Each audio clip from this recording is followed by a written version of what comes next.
February 1986, a Friday afternoon. Four men in boiler suits gathered around the last loom in Salt's mill and began taking it apart. Photographer Ian Beasley raised his camera. In a few seconds, 133 years of roaring fell silent. What had they silenced? At its peak, Salt's mill was the largest building on Earth. 3,000 workers, 1,200 looms, 30,000 yards of cloth produced every single day.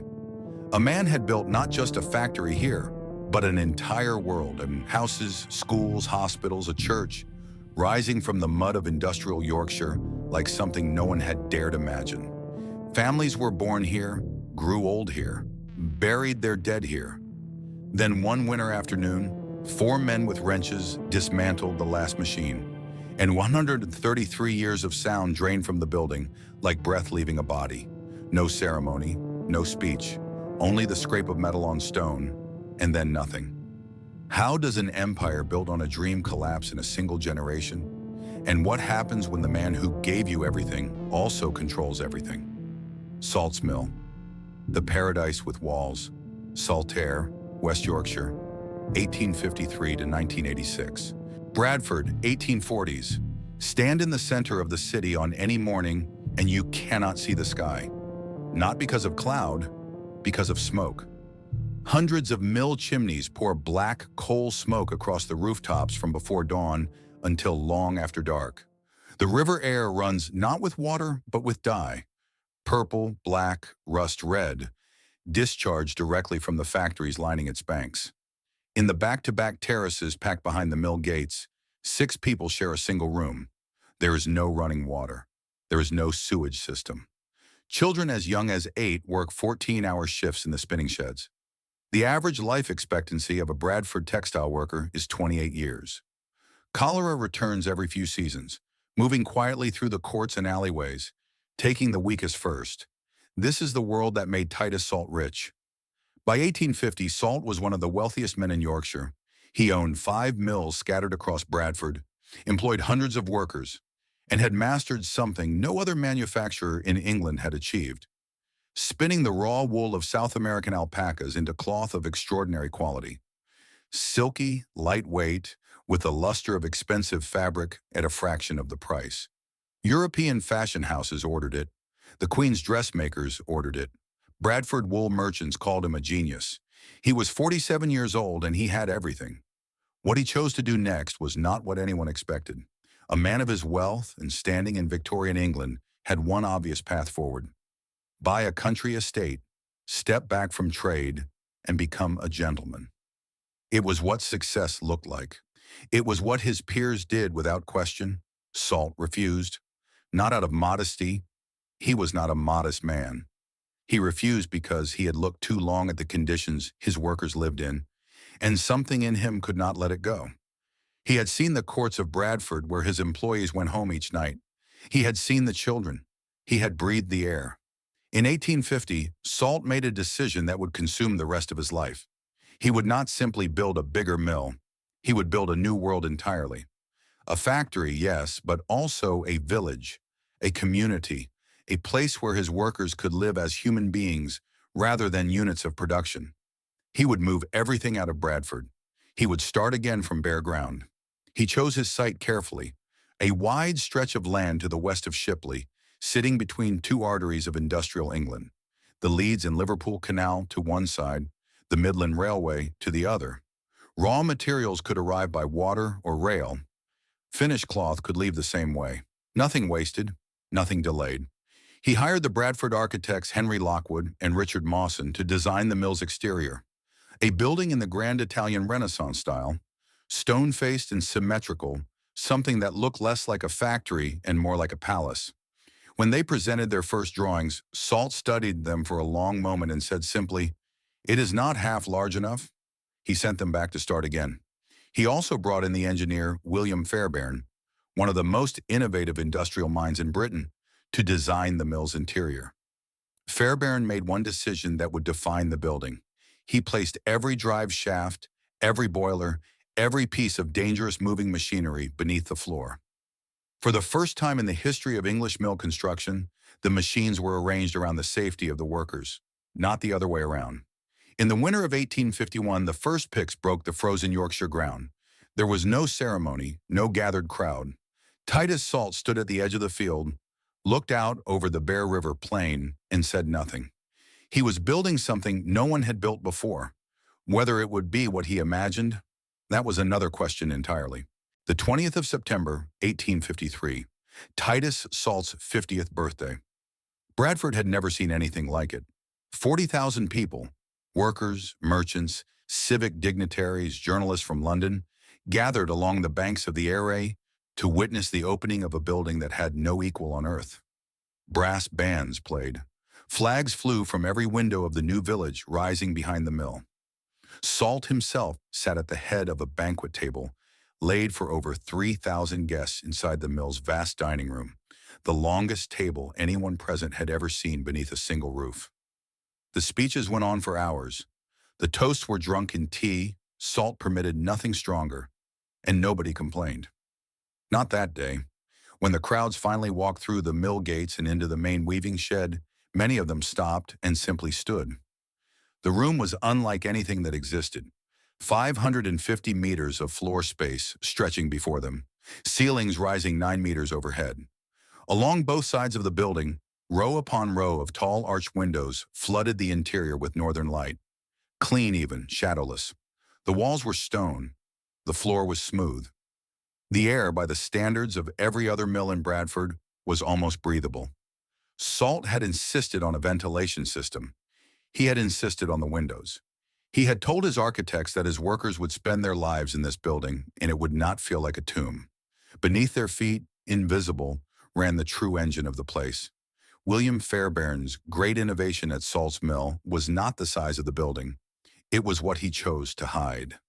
Every drive shaft, every connecting rod, every piece of rotating machinery that in a conventional mill would have been exposed at waist height, grinding, crushing, taking fingers and hands and arms without warning, was sunk below the floor level. Workers walked above the machinery, not alongside it. Two enormous beam engines, each generating 1,250 horsepower, drove the entire mill from beneath. 10 coal-fired boilers fed them continuously. The power moved upward through the floor in controlled, measured increments. Present everywhere, visible nowhere. Above ground, the result was 1,200 looms operating simultaneously. Stand at one end of the weaving shed when they were all running, and the sound struck you like a physical force. 95 decibels, measurable 2 miles away in Bradford city center on a still morning. The floor vibrated underfoot. The air itself seemed to harden with noise. Lengths of unspun fiber drifted down from the frames like slow snow, settling on hair and eyelashes, coating every surface in a fine white film. The heat from the machinery and the bodies of the workers raised the temperature inside the shed year-round, summer and winter alike. And yet, by every standard that existed in 1853, this was the finest place to work in England. The machines did not reach out and take you. The light let you see what your hands were doing. The floor was swept. When you were ill, there was a hospital 40 yards from the mill gate. When your child needed schooling, there was a school. When you were old and could no longer work, there were almshouses at the edge of the village with your name already on the list. Titus Salt had thought of everything, almost everything. The secret behind Salt's mill was not the building, it was a fiber. Alpaca wool, harvested from the long-necked animals of the Peruvian Andes, had defeated every textile manufacturer in Bradford who had attempted to spin it. The raw fleece was too fine, too slippery, too unpredictable. Mills tried and abandoned it. It sat in warehouses across Yorkshire, unwanted, written off as commercially useless. In the 1830s, a young Titus Salt walked into one such warehouse, ran the fiber between his fingers, and saw something no one else had seen. He bought the entire stock, 500 bales, for almost nothing. His father thought he had lost his mind. He had not lost his mind. He had found his empire. After years of experimentation, Salt solved what Bradford could not.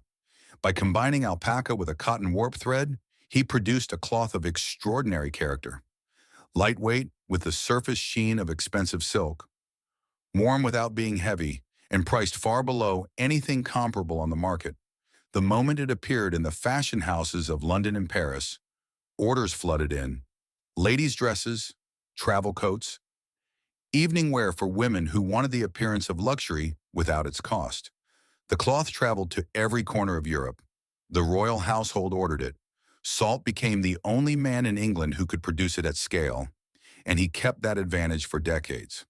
By the time Salt's mill opened in 1853, the alpaca trade alone was generating wealth that Bradford had no framework to measure. Salt poured that wealth back into the ground. Rising behind the mill, street by street, year by year, the village of Saltaire took shape. 850 stone-terraced houses, solid, dry, each one fitted with running water and gas supply at a time when most Bradford workers had neither. 21 named streets, a hospital, a school large enough for every child in the village, public bathhouses, a library with a reading room, a concert hall, a billiard room, a science laboratory, a gymnasium, a park along the north bank of the river, allotments, a boathouse, a church, grand, Italian-fronted, set in its own landscape garden, that could seat a congregation of 1,000. By 1871, Saltaire had 4,389 residents. One of them was a young woman named Margaret Illingworth. Margaret had grown up in a back-to-back terrace in Bradford. 6 people to one room, no window that opened, a shared privy in the yard used by a dozen families. She came to Salt's mill at 19, trained as a weaver, and was allocated a 2-room cottage on Victoria Road.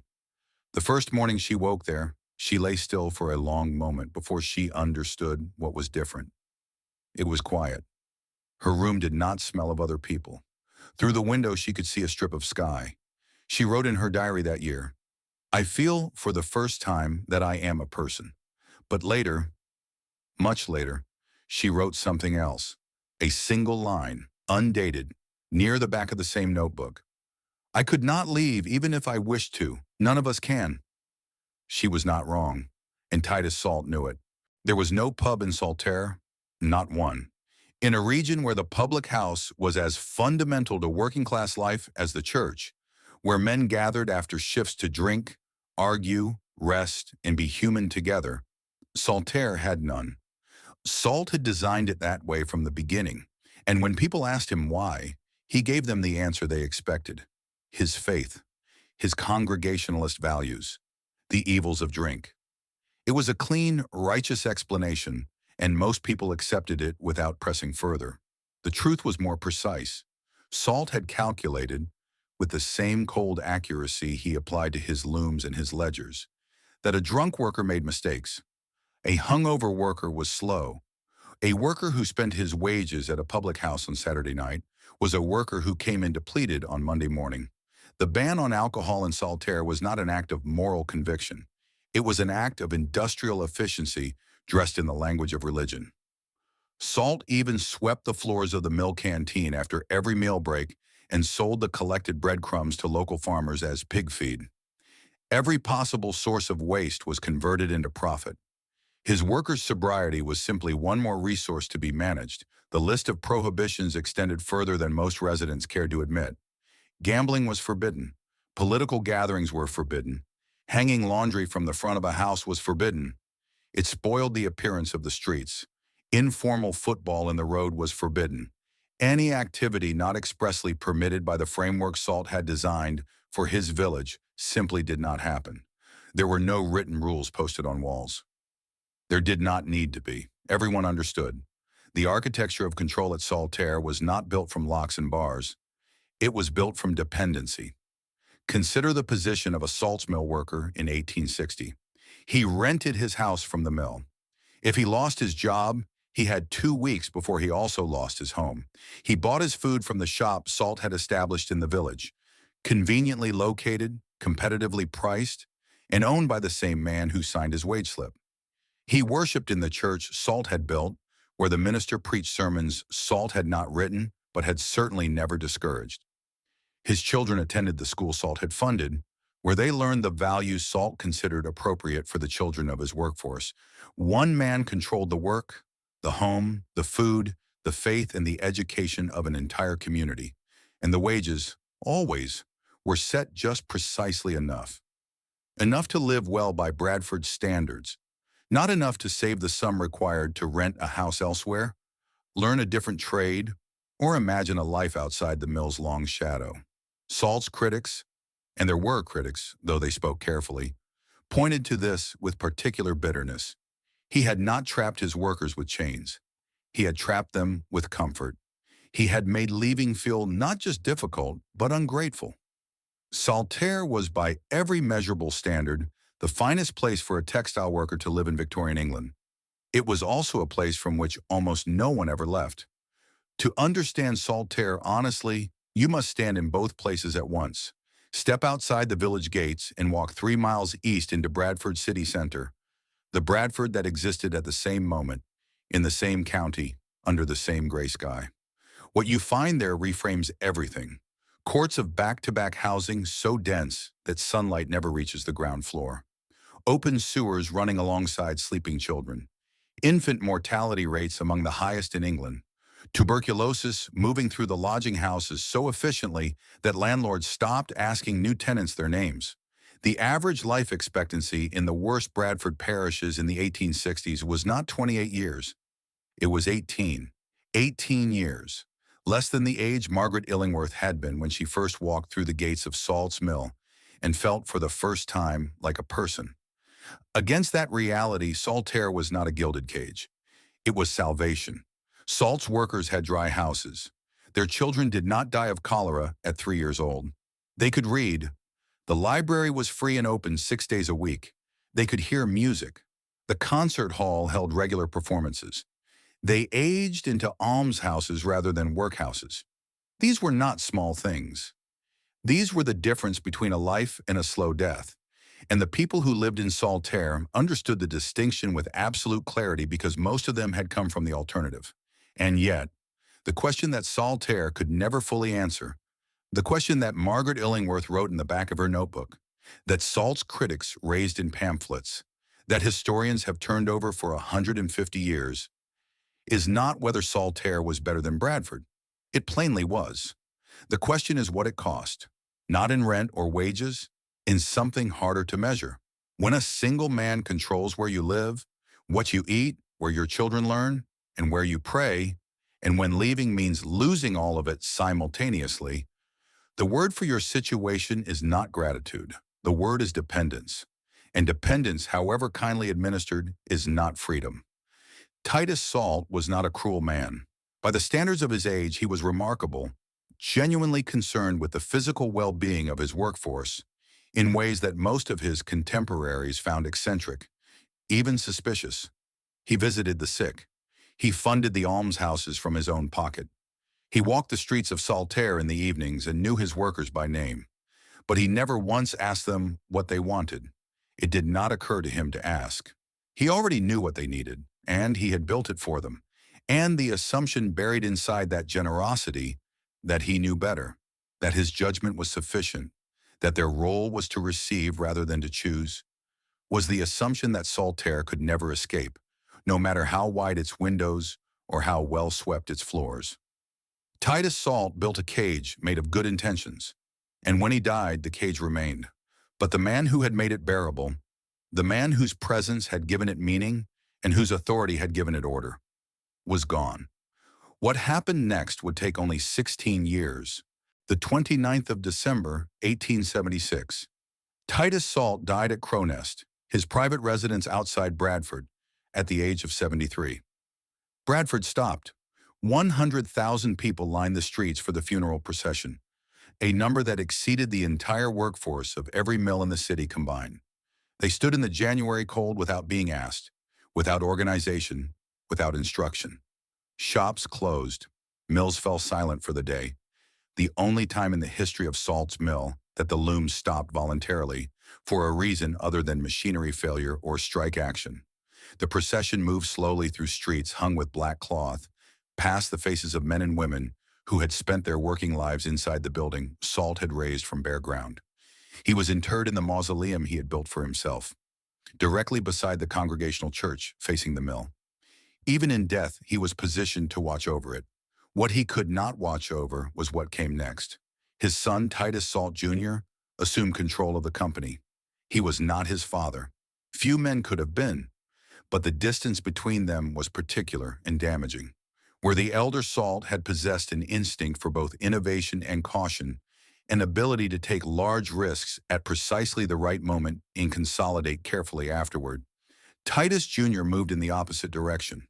He invested heavily in American markets during a period of significant instability.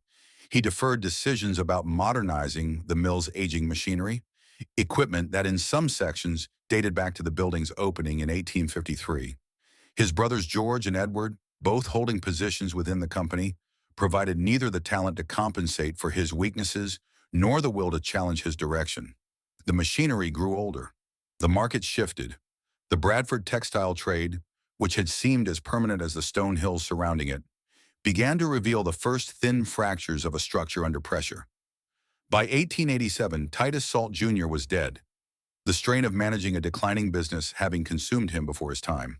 The company passed to the remaining family partners, Charles and William Stead, who struggled to hold together what was already coming apart. In 1892, just 16 years after the death of the man who had built it, the firm of Sir Titus Salt, Baronet, Sons and Company, entered voluntary administration. The entire empire went to auction. The mill, the 850 houses, the school, the hospital, the concert hall, the almshouses, the church.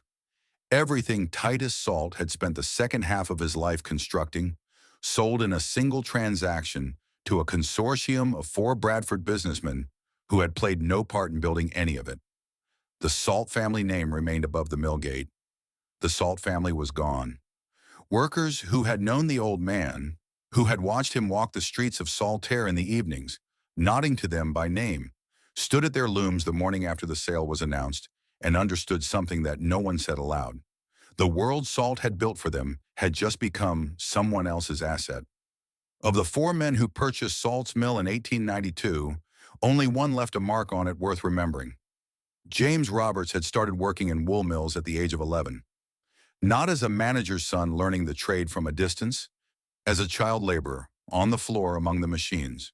He knew what the work cost in the body and what it produced in the ledger, and he understood both with equal clarity. By the time he acquired Salt's mill as part of the consortium, he was a wealthy man, but he had not forgotten where he had started, and that memory shaped how he ran the place. Roberts invested. He extended the mill, modernized sections of the machinery, and rebuilt the workforce to its largest number in the building's history. Over 4,000 workers at peak operation, more than had ever worked under Titus Salt himself. He also carried Saltaire's peculiar tradition of paternalism forward, funding improvements to the village, endowing educational institutions, and giving Roberts Park, on the north bank of the river, to Bradford Council in 1920, naming it after his son. But Roberts was not Salt. He was a businessman first, and his instincts pulled him outward as much as inward. He had significant commercial interests in Russia, spoke the language fluently, traveled there regularly, understood the market. For years, those interests were profitable. Then in 1917, the Russian Revolution erased them almost overnight. A substantial portion of Robert's fortune vanished in the space of months. He had no sons left to inherit. 3 had died young, and his 4th had been seriously wounded in the First World War. In 1918, with no successor and a diminished estate, Roberts sold Salt's mill in the Saltaire village to a syndicate of Bradford wool merchants. He died in 1920. He is buried in East Sussex, far from the mill that had defined the middle years of his life. What followed was a slow dispersal of everything Salt had held together by force of personality and concentrated ownership. The new syndicate, the Hill and Whitehead families, incorporated the business as Salt's Saltaire Limited in 1923, converting it to a public company to raise capital during difficult economic conditions. In 1933, in a decision that would have been unthinkable under Titus Salt, the company sold almost all of the village houses and shops to the Bradford Property Trust. The community Salt had kept unified under a single controlling hand was broken into separate ownerships for the first time in its 80-year history. Then, in 1958, Illingworth Morris plc acquired the business for £4,700,000, a corporate takeover by a larger textile group attempting to consolidate the industry's shrinking returns through scale. Professional managers replaced family owners. Efficiency targets replaced personal obligation. The mill continued to operate, but something in its character had shifted permanently. Salt's mill had survived the death of its founder. It had survived 2 world wars, 4 changes of ownership, and the slow dismantling of everything Salt had built around it. What it could not survive was already gathering beyond the Yorkshire hills. In the early 1950s, Bradford still called itself the wool capital of the world, and the title was not vanity. It was geography, history, and industrial fact combined. The hills of West Yorkshire held the largest concentration of textile manufacturing on earth. The smoke from the mill chimneys was so familiar that locals no longer saw it. The rhythm of shift changes, thousands of workers moving through the streets at the same hour, morning and evening, was the rhythm of the city itself. Salt's mill was part of that rhythm, as it had been for 100 years. The looms ran, the cloth went out, the wages came in. Nobody asked how long it could last. It had always lasted. It would always last. The machinery inside Salt's mill told a different story to anyone paying attention. Sections of the weaving shed still ran on equipment installed in the 1860s and 1870s. Iron-framed, belt-driven, maintained by men who had learned their craft from men who had learned it from the original workers. The machines worked, but modernizing them required capital investment that shareholders in a publicly listed company were reluctant to commit to an industry whose long-term trajectory was becoming, to those who looked carefully, increasingly uncertain. The first serious cracks appeared in the 1960s. Textile manufacturers in India, Pakistan, and Hong Kong had spent the post-war years building their own industries. Newer factories, newer machinery, and a labor force that could be paid a fraction of what a Yorkshire mill worker earned. They were not producing inferior cloth. They were producing comparable cloth at 1/5 of the cost. British import tariffs offered some protection, but not enough, and not for long. Each year through the 1960s, the price differential widened. Each year, more orders that had once gone to Bradford went elsewhere. The mills of Yorkshire began to close. Not dramatically, not all at once, but steadily and without interruption. A mill in Halifax one year, 2 in Huddersfield the next. The closures moved through the industry like a tide, coming in slowly enough that each individual loss could be explained away, attributed to mismanagement or bad luck, until the pattern became too consistent to dismiss. At Salt's mill, the workforce contracted, quietly at first. Natural attrition, positions not refilled when workers retired, then less quietly. The 1970s brought compounding pressures from every direction simultaneously. The oil crisis of 1973 drove energy costs to levels that made running large steam-powered industrial machinery almost prohibitively expensive. Inflation eroded margins. A series of national industrial disputes disrupted supply chains. The broader British manufacturing economy was visibly contracting, and the textile industry, already weakened, had no reserves left to absorb the additional strain. By the mid-1970s, mills that had stood for a century were closing not one by one but in clusters. Bradford's identity, the one it had carried with absolute confidence since the Industrial Revolution, was being dismantled piece by piece, and no one in government or industry had a credible answer for what might replace it. Salt's mill kept running, but the spaces between the operating looms were growing wider, and the men and women working those looms already knew, in the way that workers always know before the announcements come, what the widening spaces meant. In May 1979, Margaret Thatcher's government came to power on a program that was unambiguous in its direction. Uncompetitive industries would not be protected. State subsidies would be withdrawn. The market would decide what survived and what did not. For the textile towns of West Yorkshire, this was not a policy position. It was a sentence. The redundancy notices came in waves, not all at once, never all at once. Illingworth Morris managed the contraction of Salt's Mill with the careful, incremental logic of a company trying to delay the inevitable rather than confront it. 20 workers let go in the spring, 30 more in the autumn. A section of the weaving shed closed and not reopened. A floor that had run 3 shifts a day, running only 1.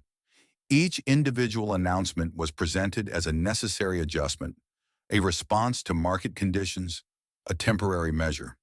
The cumulative effect was the systematic hollowing out of a building that had once held 3,000 people, reduced now to a few hundred, working in a vast stone shell that had been built for a different world entirely.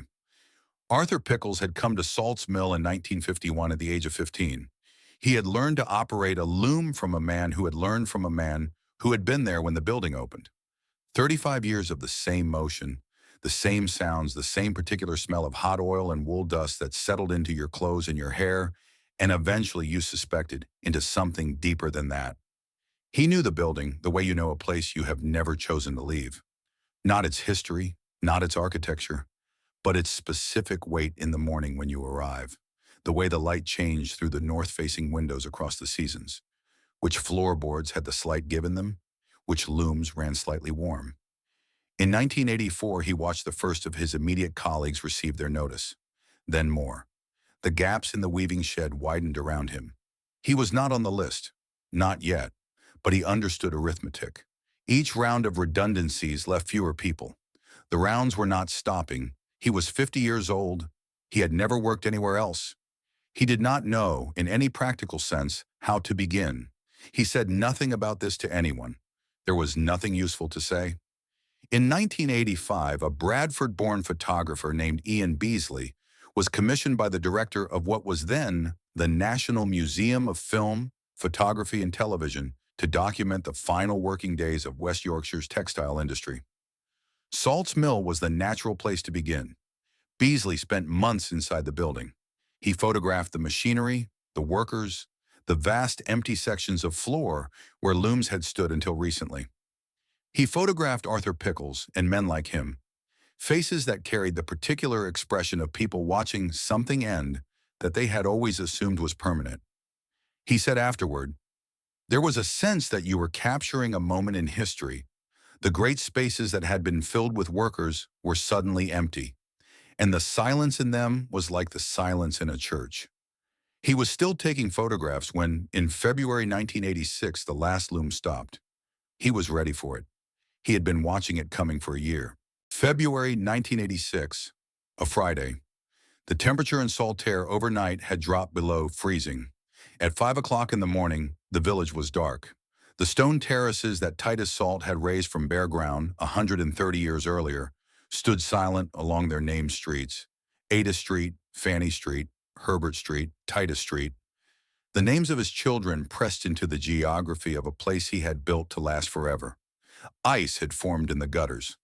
The river air moved black and slow beyond the mill wall. The canal beside it did not move at all. The workers came on foot as they always had. They came by habit, the same routes their fathers had walked, the same turn at the corner of Victoria Road, the same moment when the mill gate came into view, and the body adjusted automatically, unconsciously, to what the day required. Some of them had made this walk for 30 years, some for 40. Their boots on the frozen pavement made the only sound in the village. Nobody spoke. There was nothing that needed saying that hadn't already been understood for weeks. They passed through the gate for the last time without marking the fact of it. Inside, the building received them as it always had. The smell reached you first, before the light, before the sound, before anything else registered consciously.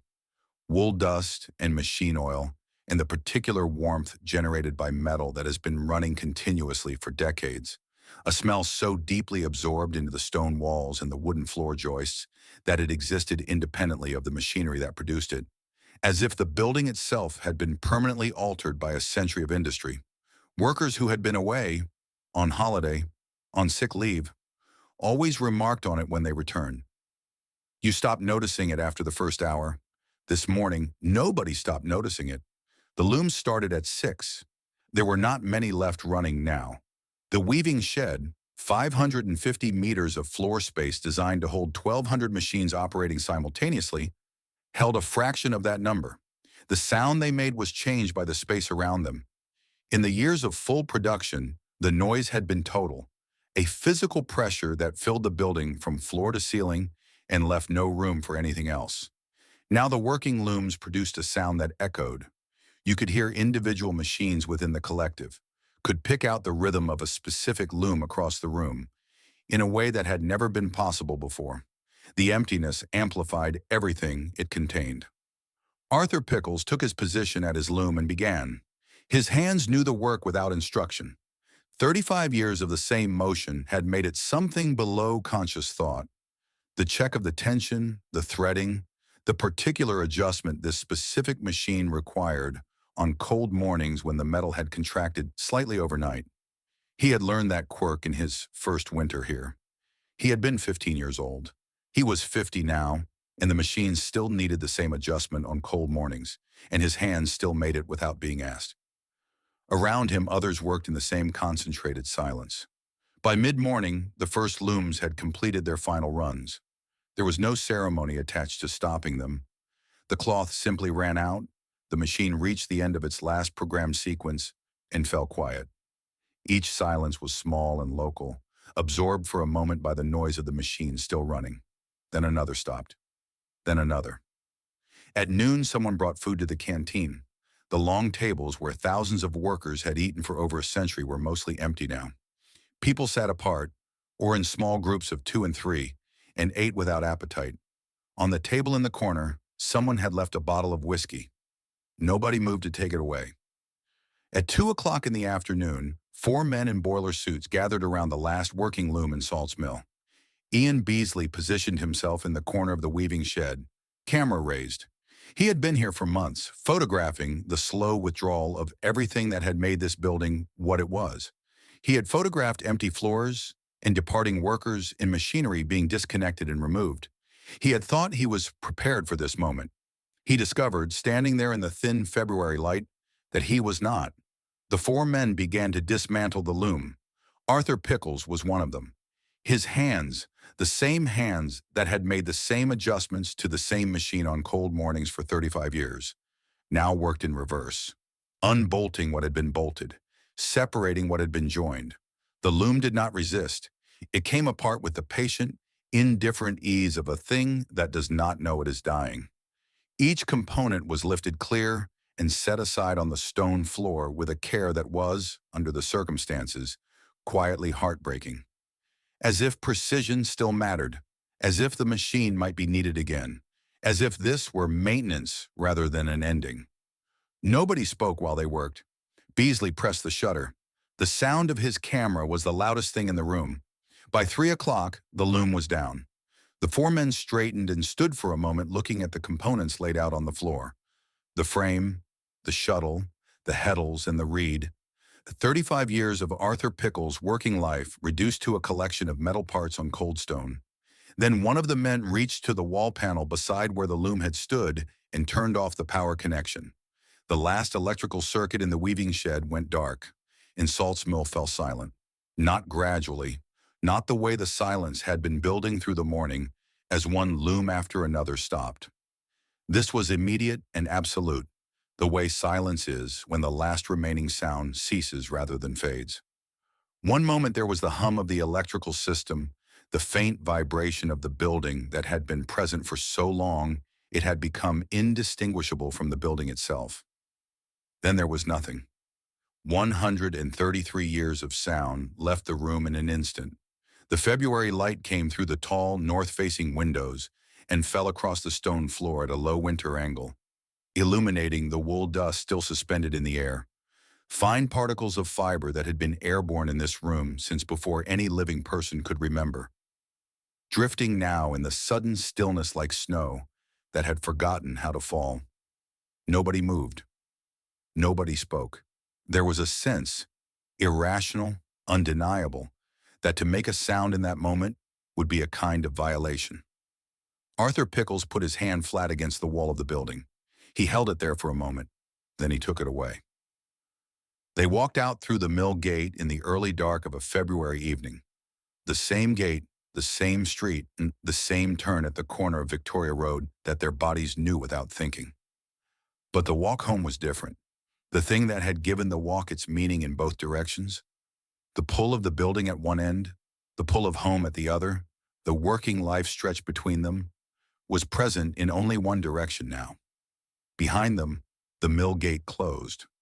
Saltaire village was still there. The stone houses stood on their named streets as they had always stood. The church was lit. The river ran. The canal reflected the last gray light of the sky. Everything that Titus Salt had built around the mill remained intact, unchanged, exactly as he had designed it to be.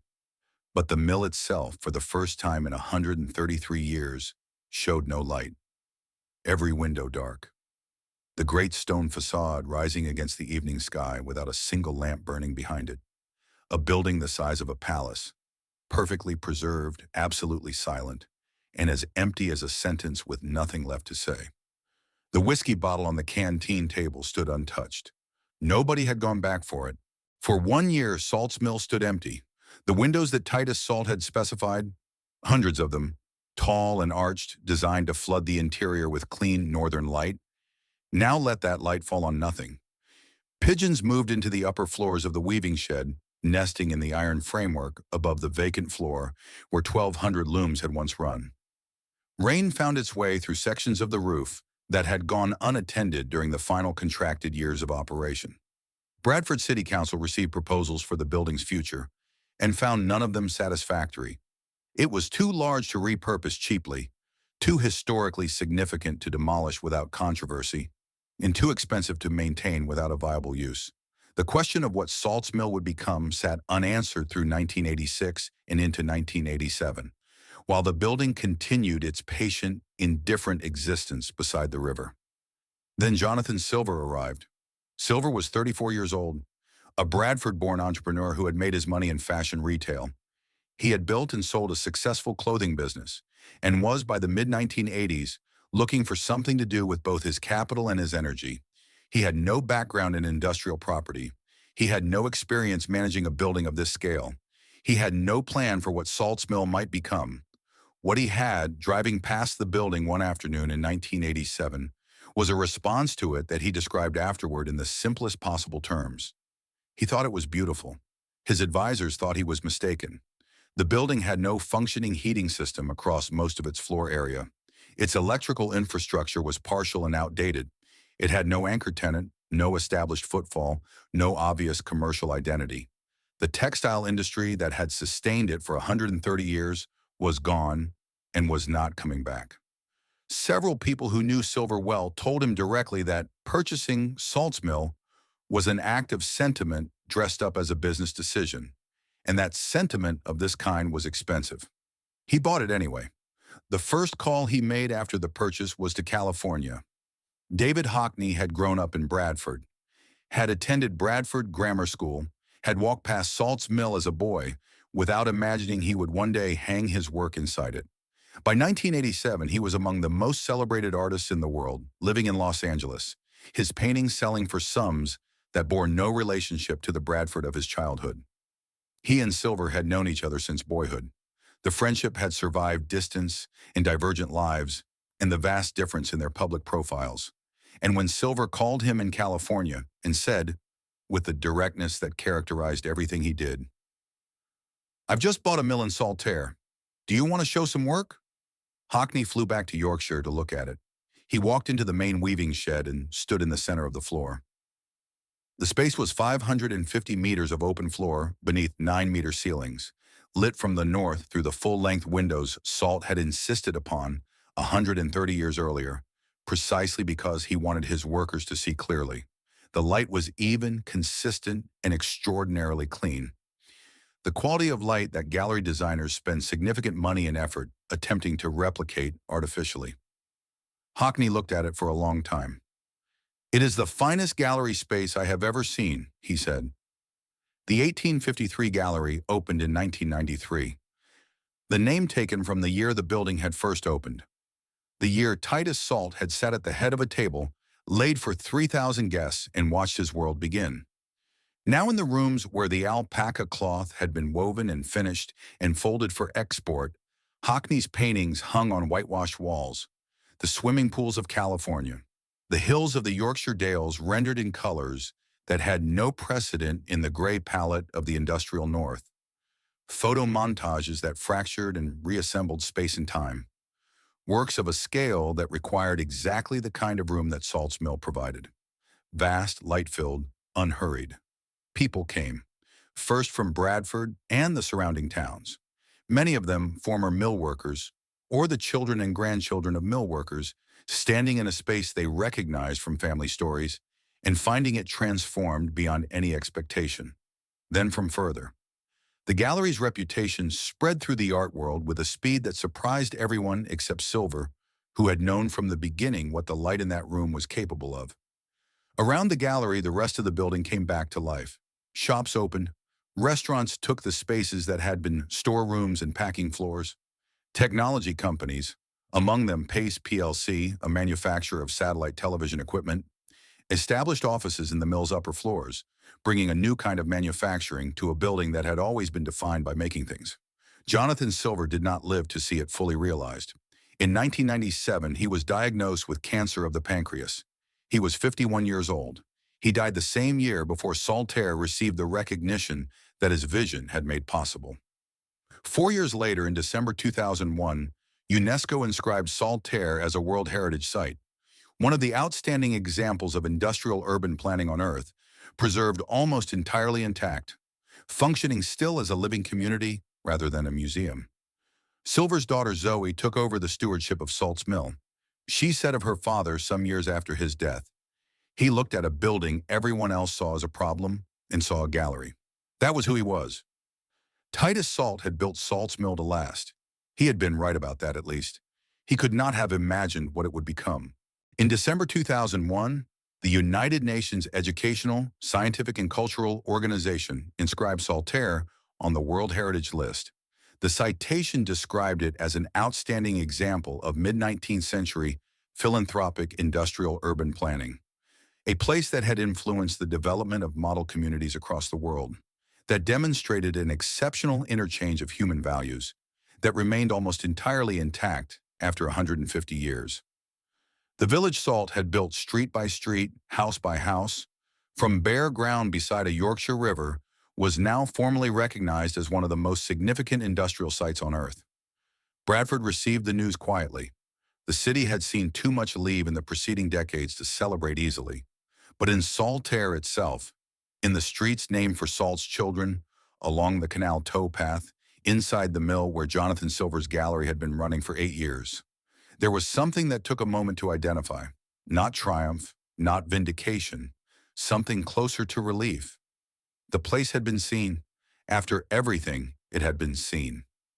Salt's Mill today bears little visible resemblance to the building Arthur Pickles locked up behind him on a February evening in 1986. The weaving shed where 1,200 looms once ran at 95 decibels is now the 1853 Gallery. 4 large interconnected rooms holding more than 400 works by David Hockney, the largest permanent collection of his art anywhere in the world. The paintings cover the full range of his working life: early Bradford pieces, the luminous California swimming pools, the vast Yorkshire landscape paintings made on iPad in the last decade, the 20 flower studies completed in 2025 in colors so unguarded they seem almost startling in the stone-walled northern interior. People stand in front of them in the same silence that descended on the building the afternoon the last loom stopped. But it is a different silence now, chosen rather than imposed. On the floors above, technology companies occupy the spaces where the finishing and packing rooms once operated. The third floor houses the Bradford Peace Museum, which relocated there in August 2024, an institution dedicated to the documentation of conflict and the study of its alternatives. Installed in a building that was itself born from a man's attempt to resolve the central conflict of industrial capitalism between profit and human dignity. The irony is not lost on those who think about it. The shops sell books, bicycles, antiques, art supplies, furniture by internationally recognized designers. The restaurant, Salt's Diner, occupying the space of the Old Mill Canteen, serves food to people who come from across the country for the gallery and stay for the afternoon. On the top floor, a fish restaurant looks out over the canal and the river and the hills beyond. The 850 stone houses that Salt built for his workers are still standing, still occupied. People are born in Saltaire now, grow up there, go to school there, come home there in the evenings. Not because a mill owner requires their proximity to his machinery, but because it is, by any measure, a remarkable place to live. The architecture Salt specified, the proportions, the stone, the street width designed to let in sun and air, has proved more durable than the industry it was built to serve. Arthur Pickles would be in his late 80s now. There is no record of whether he returned to Salt's mill after February 1986. Whether he walked back through the gate he had left that Friday evening, sat in the diner that replaced the canteen where someone had left an untouched bottle of whiskey on the table, looked up at the paintings on the walls of the room where his loom had stood for 35 years. Whether the building felt like his, still, or like something that had become entirely other, claimed by people who had no memory of what it had been, who moved through it lightly, unburdened by its history. Some former workers did return. They came with their children and their grandchildren, pointed to sections of the floor, said, "Here, this is where I stood. This is where the machine was. This is what it sounded like when all of them were running." Their grandchildren looked at the paintings and nodded and tried to imagine it. The gap between those two experiences, between what the building held in memory and what it offered in the present, is perhaps the most honest measure of what was lost in February 1986 and what was preserved, and what the difference between those two things actually means. There is a child in the 1853 gallery today, or there will be tomorrow, or there was yesterday, standing in front of a painting by David Hockney. The child does not know that the floor beneath her feet was walked for 35 years by a man named Arthur Pickles, or that the wall beside her once vibrated with the force of machinery running at full production, or that a woman named Margaret Illingworth stood somewhere in this room in 1865 and felt for the first time that she was a person, while also understanding, with equal clarity, that she could not leave. The child looks at the painting. Outside, the river Erie moves past the mill wall as it has moved since before the building existed. As it moved on the morning Titus Salt stood at the edge of his chosen field in the winter of 1851 and watched the first picks break the frozen ground. As it moved on the evening Arthur Pickles walked home for the last time.